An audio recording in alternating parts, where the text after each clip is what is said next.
Hi, ako si Baby Bear. Wala akong pake. Pero ako si Doray. At ako naman si Unggoy. So ano naman kabaklaan ang kailangan mo? Gusto ko sana makauwi na sa amin at makita ang aking nanay at ang aking kapatid. Maaari niyo ba akong ihatid, ha? Sure. Oo naman. Yay! Group hug! Anong nakakatawa? Ay! May pagong! Mukhang hindi sila makaalis kasi hindi niya magising yung anak niyang tatanga-tanga. Tulungan natin gisingin ang kanyang anak. Isigaw natin na malakas. Gising pagong! Di ba sabi ko laksan nyo? Isa patang ina nyo. Gising pagong! Ayan, nagising na ang putat. Tara na. Napakasarap talagang tumulong, lalo na sa mga nangangailangan, di ba? Oo nga. O bakit may pag-ikot, be? Saan kaya ang daan papunta sa bahay ng lintik na baby bear na ito? Pag pinili mo ang pula, ibig sabihin tanga ka. O sa asul? Saan kaya? Tama! Sa asul!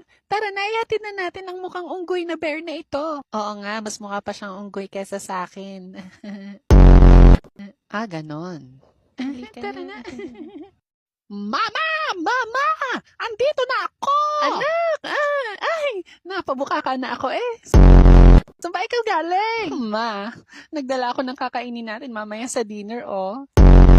Hindi nila tayo naiintindihan kaya okay lang mag-usap tayo. Ay, mukhang malasa nga ang batang ito eh. Pati ang unggoy pwedeng adobohin.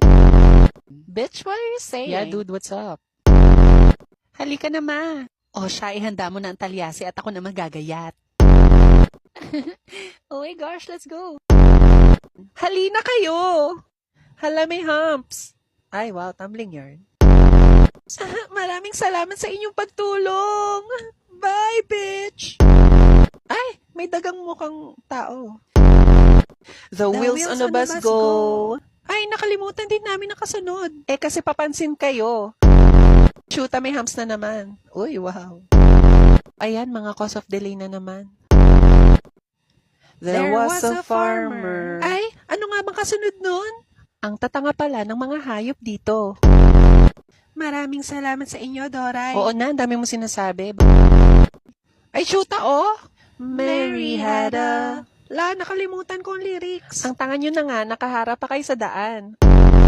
Sa wakas, nandito na tayo sa bahay ni Becky. Hola, bitches.